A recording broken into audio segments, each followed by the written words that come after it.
Hey friends, this is Kunal and welcome to learn with Kunal. आज discuss करेंगे हमारे geography के 6 लेसन द्वितीय क्रियाओं के तीसरे टॉपिक के बारे में, परंपरागत बड़े पैमाने वाले औद्योगिक प्रदेश। ये प्रदेश, इन प्रदेशों में क्या क्या काम होता है, इनके पहचान बिंदु, इनकी विशेषता क्या है, ये सभी हम देखेंगे।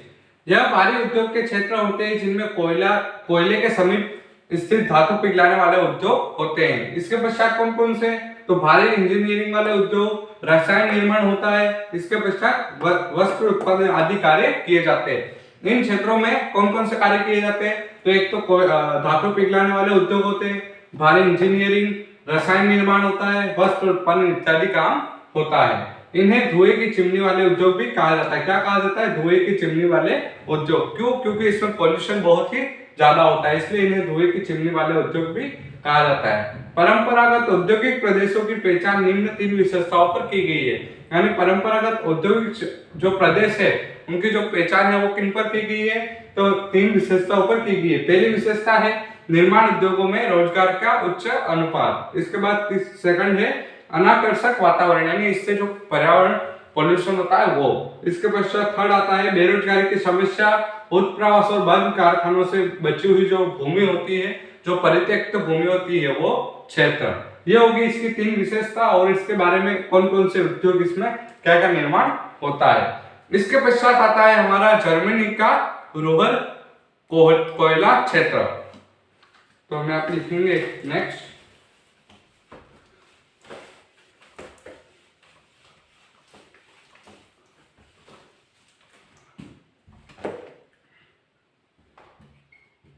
जर्मनी का रुहर कोयला क्षेत्र। जर्मनी में रुहर कोयला क्षेत्र, इसकी क्या, उसमें क्या क्या मिलता है, क्या क्या विशेषता है, इनके बारे में हम देख लेते हैं।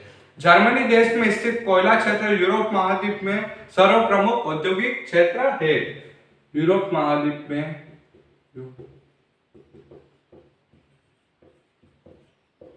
सर्वप्रमुख औद्योगिक क्षेत्र कौन सा है?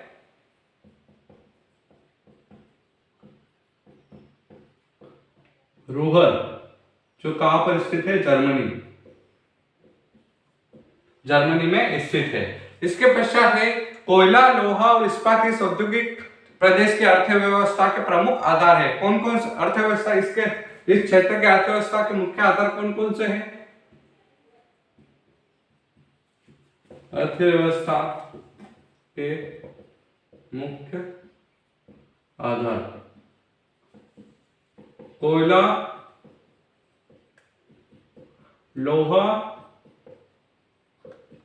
लोहा और इस्पात, ये तीनों जो है ये इसके अर्थव्यवस्था के मुख्य आधार है।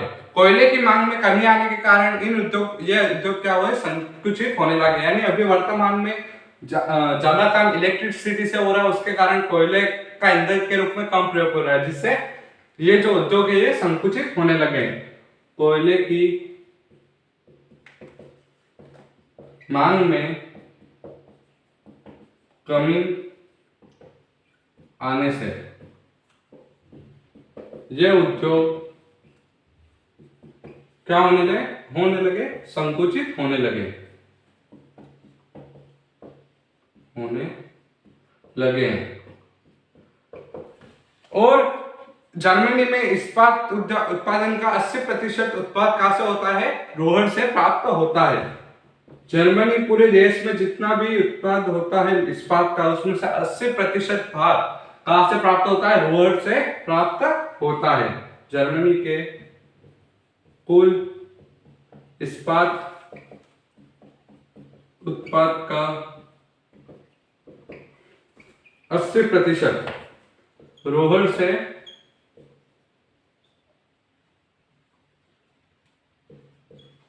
प्राप्त होता है।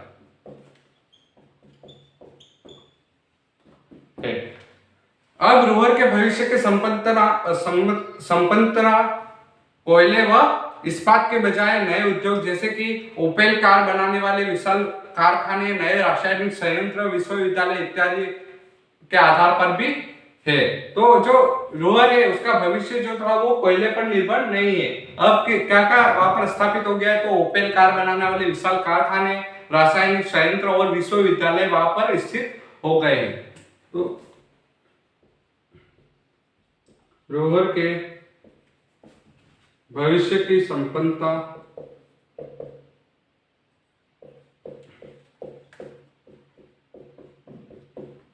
के नए उद्योग कौन कौन से हैं? पहला है ओपेल कार निर्माण के विशाल कारखाने, विशाल उद्योग या फिर कारखाने। इसके पश्चात सेकंड है विश्वविद्यालय, और इसमें थर्ड आता है नए रासायनिक संयंत्र।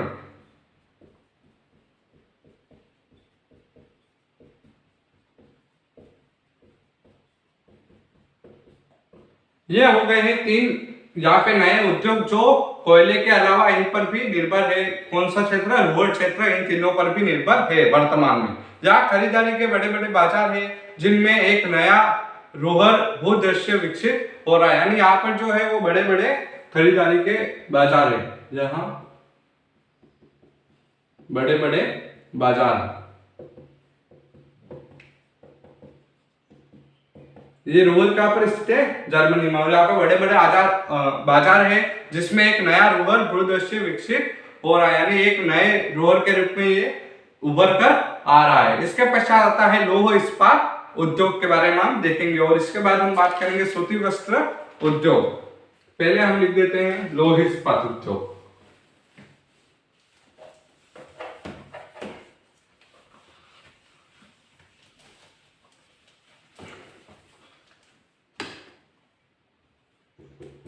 लौह इस्पात उद्योग, ये उद्योग जो है वो उद्योग आधारभूत उद्योग में आते हैं। हमने देखा था कि उत्पाद पर आधारित उद्योगों में हमने देखा था कि आधारभूत उद्योग और गैर आधारभूत उद्योग होते थे। अब ये दोनों उद्योग में ये किसमें आता है? ये आधारभूत उद्योग में आता है। उद्योग में यह आधारभूत उद्योग है। लौह इस्पात का निर्माण मानव के वर्तमान आधुनिक सभ्यता का मुख्य आधार है। लौह इस्पात क्या है?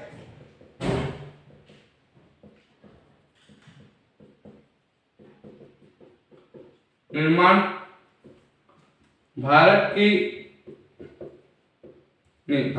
मानव की नवीन सभ्यता का आधार है। क्या? लौह इस्पात उद्योग जो है वो मानव की नवीन सभ्यता का क्या है? आधार है। मानव के अधिकांश क्रियाकलापों में लौह इस्पात का सर्वाधिक उपयोग होता है। मानव के अधिकांश क्रियाकलाप किससे संपन्न होते हैं? लौह इस्पात से ही संपन्न होते हैं। क्रियाकलाप लौह इस्पात से संपन्न होते हैं। इसके पश्चात क्योंकि यह आधारभूत उद्योग कहलाते हैं, ये संपन्न तो मानव के अधिकांश क्रियाकलाप इससे होते हैं, लेकिन ये जो उद्योग होते हैं लौह इस्पात उद्योग है आधारभूत कहलाते हैं। क्यों? क्योंकि ये अपना जो माल होता है वो दूसरे उद्योगों में भेजते हैं जो वहां पर कच्चे माल के रूप में प्रयोग किया जाता है। जैसे कि कौन कौन से उद्योग? तो कच्चा माल भेजना कहां पे भेजते हैं? ये मशीनें बनाने में व औजार बनाने में। कोई भी मशीन व औजार निर्माण में ये कच्चे माल के रूप में प्रयोग होता है। लोहा निकालने के लिए लोहा अयस्कों को भट्टियों में कार्बन एवं चूना पत्थर के साथ प्रगलन किया जाता है। पिघला हुआ लोहा बाहर निकलकर एक ठंडा हो जाता है और उससे कच्चा लोहा कहते हैं। यानी इसकी पूरी प्रक्रिया होती है जिसके अंतर्गत लोहे को क्या किया जाता है? लोहा अयस्क के साथ कार्बन व चूना पत्थर के साथ प्रगलन किया जाता है। किसके साथ? तो लोहा अयस्क को कार्बन व चूना पत्थर के साथ प्रलग्न किया जाता है।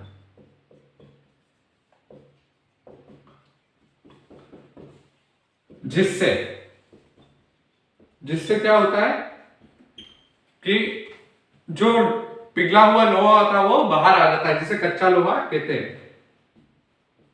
पिघला लोहा बाहर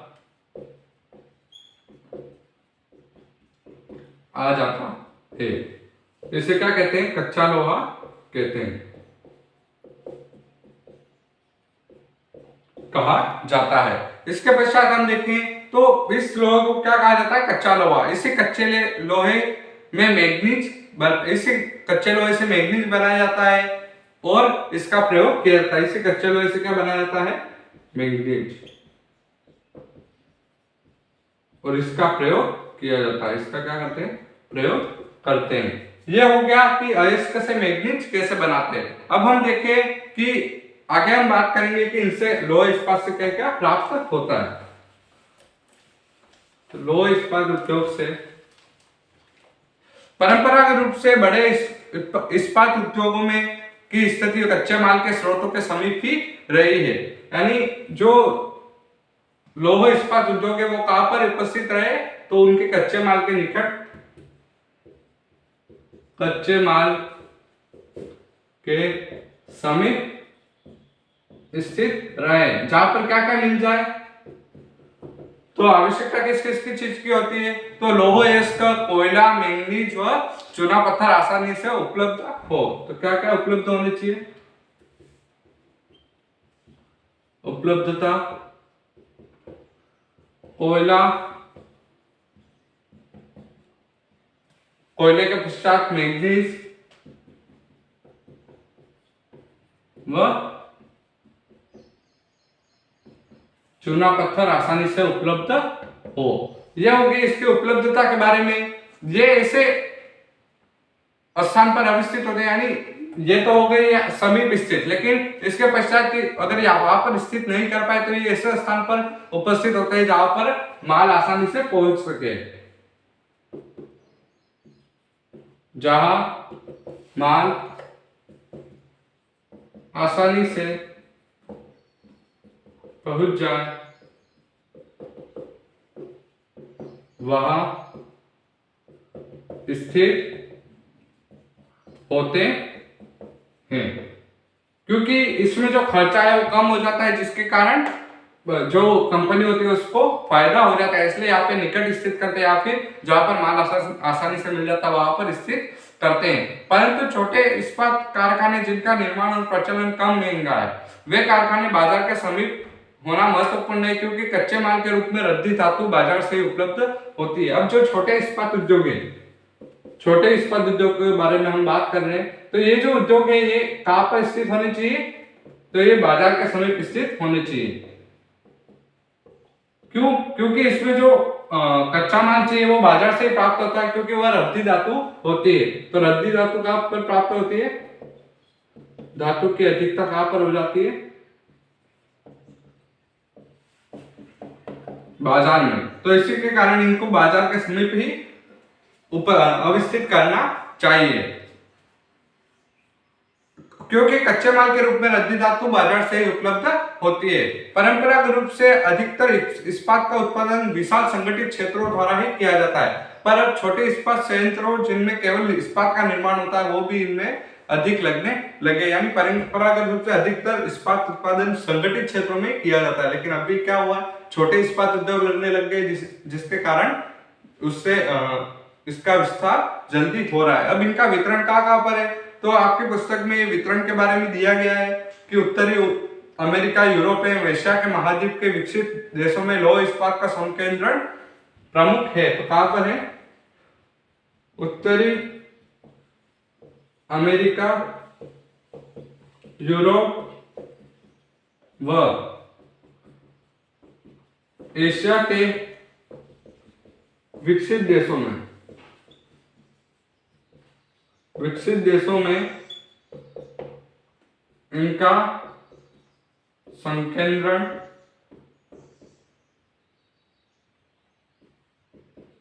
प्रमुख है। यहाँ पर अत्यधिक यहाँ पर उद्योग स्थापित किए, जो बड़े बड़े लोह इस्पात के उद्योग हैं, छोटे छोटे यहाँ पर स्थित नहीं है। और इसके कुछ प्रमुख क्षेत्र भी है, और ये जो क्षेत्र है इनमें यूएसए के क्षेत्र है, ब्रिटेन के क्षेत्र है, जर्मनी, फ्रांस, रूस, जापान, चीन, इंडिया के बहुत सारे क्षेत्र है जो आपकी पुस्तक में दिए गए। इनको आप अच्छे तरीके से देख लें। और हम भारत के बारे में बात करते हैं तो भारत में इसके कौन कौन से क्षेत्र हैं,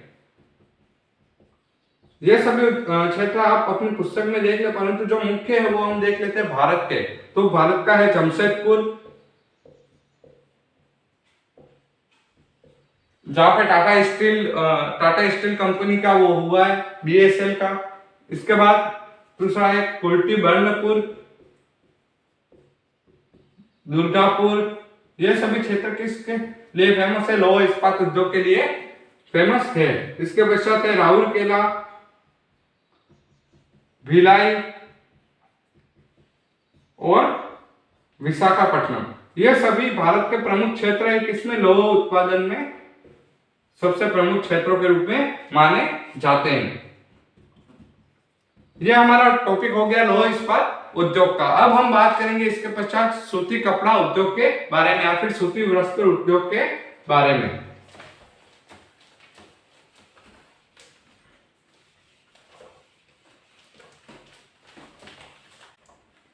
अब लिखेंगे हम सूती वस्त्र उद्योग के बारे में। इस उद्योग में सूती कपड़ों का निर्माण हथकरघा, बिजली करघा व कारखानों में किया जाता है। किन किन क्षेत्रों में किया जाता है? तो हथकरघा,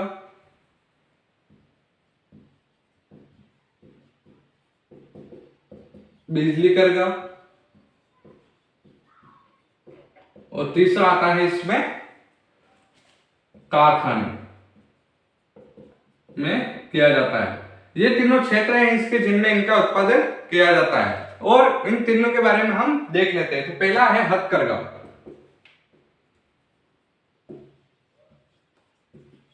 हथकरघा हथकरघा जो है इसमें ये एक श्रम आधारित उद्योग है। ये क्या है? श्रम आधारित उपक्षेत्र है। इसके पश्चात यह अर्धकुशल श्रमिकों को रोजगार प्रदान करता है। क्या करता है? अर्धकुशल, जो पूर्ण रूप से किसी कार्य में सफल नहीं होते होंगे, अर्धकुशल श्रमिक कहा जाता है। अर्धकुशल श्रमिकों को रोजगार का अवसर प्रदान करते हैं।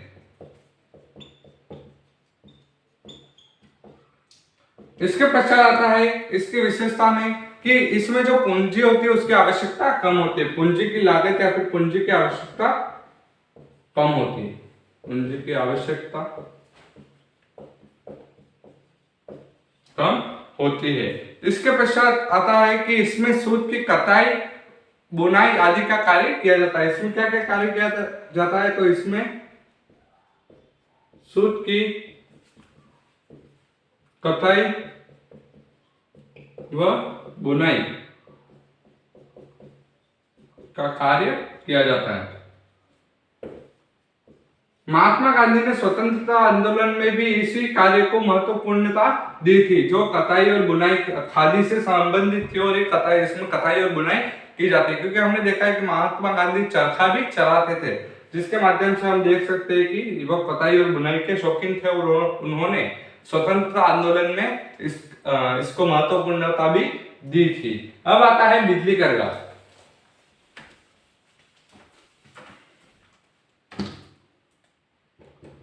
बिजली करघा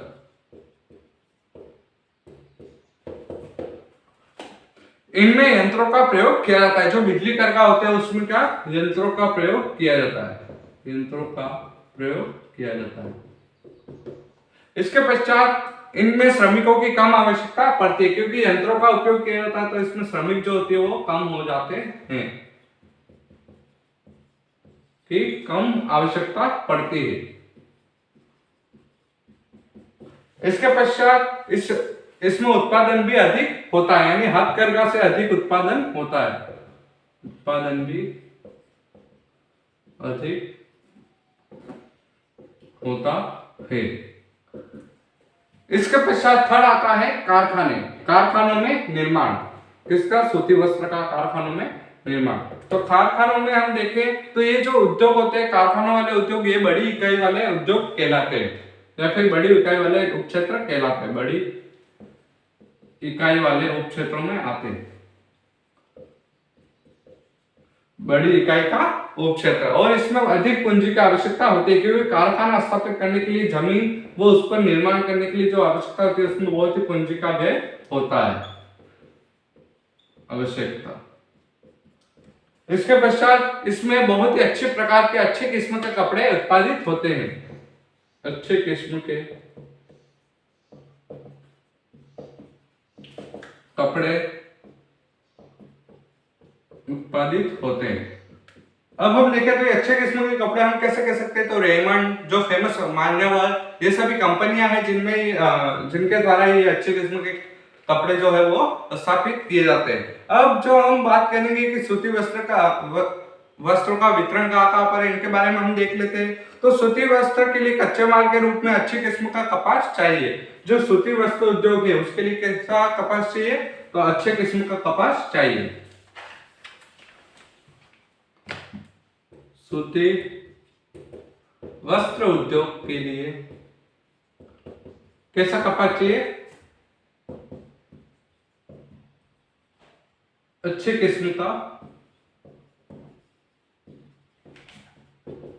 कपास उपलब्ध होना चाहिए, जिससे अच्छा कपड़े का निर्माण हो सके। विश्व के 50% से अधिक कपास का उत्पादन भारत, चीन, संयुक्त राज्य अमेरिका यानी यूएसए, पाकिस्तान, उज्बेकिस्तान और मिस्र से होता है। तो विश्व के 50% कपास का उत्पादन कहां पे होता है, तो इसमें हम लिखेंगे भारत, चीन, यूएसए, इसके पश्चात पाकिस्तान, उज्बेकिस्तान और इसके बाद अंतिम है मिस्र में होता है। इन सभी में विश्व के लगभग 50% से भी अधिक कपास का उत्पादन यहाँ पर होता है। इसके पश्चात हम देखें तो ग्रेट ब्रिटेन, उत्तरी पश्चिमी यूरोप के देश व जापान के आयातित धागे से सूती कपड़े का उत्पादन होता है। अकेला यूरोप विश्व का सूती कपड़े का विश्व का लगभग आधा कपास आयात करता है। तो जो अकेला यूरोप है, अकेले यूरोप के जो देश है वो ही विश्व का आधा कपास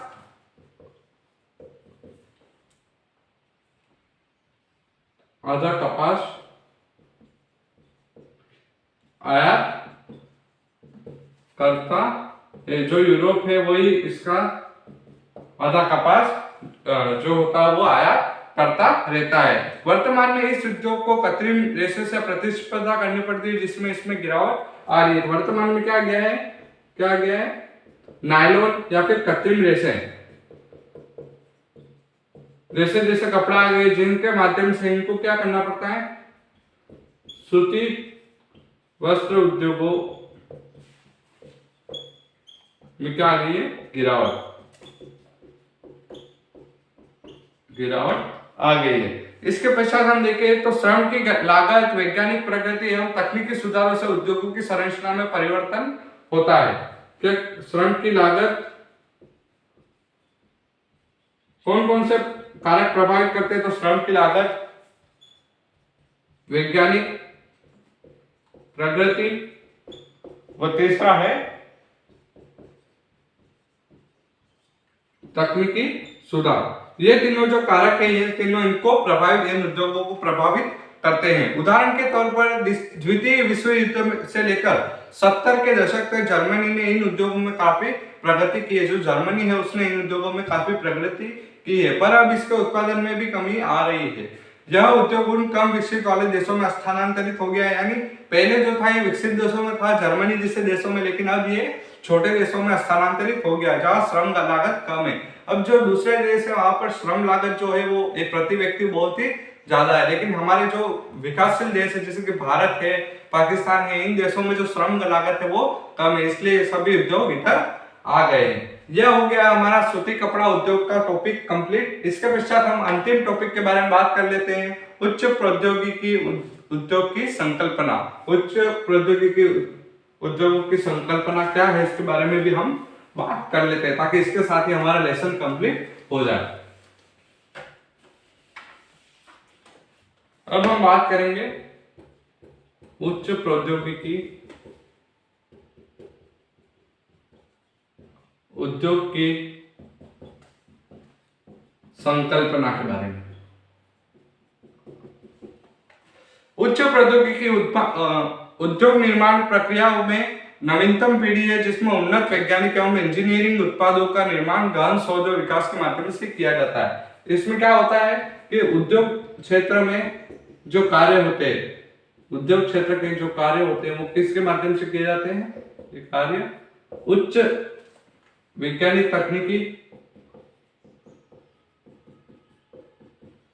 तकनीकी व इंजीनियरिंग के माध्यम से किए जाते हैं।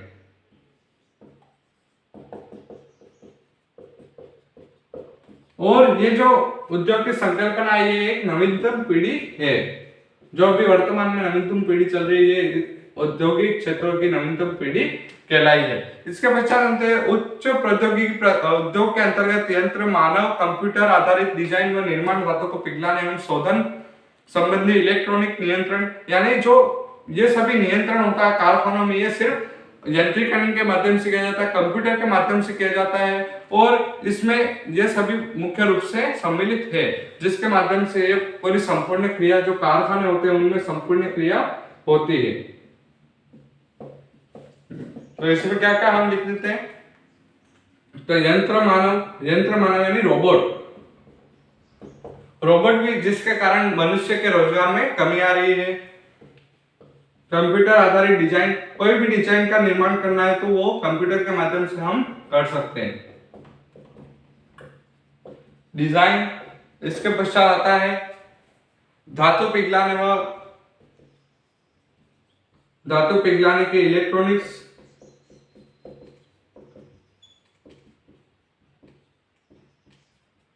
यंत्र, यानी धातु पिघलाने के लिए भी पुराने जमाने में तो भट्टी लगा गया था, लेकिन अभी ऐसा मशीन आ गया जिसके माध्यम से आसानी से धातु को पिघलाया जा सकता है। ऐसे उच्च प्रौद्योगिकी उद्योग जो किसी विशिष्ट प्रदेश में संकेंद्रित होते हैं, आत्मनिर्भर उच्च विशिष्टता के लिए प्रसिद्ध होते हैं, उन्हें प्रौद्योगिकी ध्रुव कहते हैं। यानी ये जो प्रौद्योगिकी क्षेत्र है, जो उद्योग है, ये जहां पर स्थित होते हैं उन्हें क्या कहा जाता है? उन्हें कहा जाता है प्रौद्योगिक ध्रुव इन्हें कहा जाता है, क्योंकि वहां पर जो प्रौद्योगिकी का उच्च विकास हो जाता है। सैन फ्रांसिस्को के समीप सिलिकॉन घाटी व सिएटल के समीप सिलिकॉन वन प्रौद्योगिकी ध्रुव के अच्छे उदाहरण है। किन किन को कहा जाता है? तो इसमें दो है, सिलिकॉन घाटी और सिलिकॉन वन। सिलिकॉन घाटी व सिलिकॉन वन, इन दोनों को प्रौद्योगिकी ध्रुव कहा जाता है। ये दोनों क्या है? प्रौद्योगिकी ध्रुव है। इसके पश्चात हम देखें तो विश्व की अर्थव्यवस्था का लगभग ये जो उत्पादन का बहुत बड़ा योगदान किस में रहता है? तो निर्माण में रहता है। विश्व की अर्थव्यवस्था का निर्माण में बहुत बड़ा योगदान रहता है, जैसे कि लौह इस्पात, वस्त्र, मोटर गाड़ी निर्माण, पेट्रोल रसायन, इलेक्ट्रॉनिक्स आदि विश्व के प्रमुख उद्योग है। तो हम यहाँ पे लिखेंगे विश्व के प्रमुख उद्योग। विश्व के प्रमुख उद्योग, इसमें आते हैं सबसे पहले लौह इस्पात,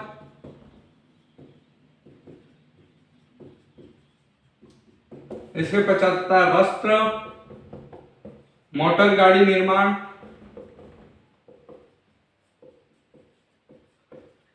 इसके पश्चात होता है पेट्रो रसायन, और इसके पश्चात इलेक्ट्रॉनिक्स। ये सभी विश्व के कुछ प्रमुख उद्योग है जिनके माध्यम से विश्व के देशों का विकास का बहुत बड़ा योगदान रहता है। ये सभी उद्योग निर्माण में बहुत ही सहयोग करते हैं, जिससे विश्व के प्रगति के आगे बढ़ने के बहुत ही संभावनाएं बढ़ जाती है। इसी के साथ हमारा 6th लेसन द्वितीय क्रियाएं संपन्न हुआ, और हम कल बात करेंगे तृतीयक एवं चतुर्थक क्रियाओं के बारे में। बस आज के लिए इतना ही।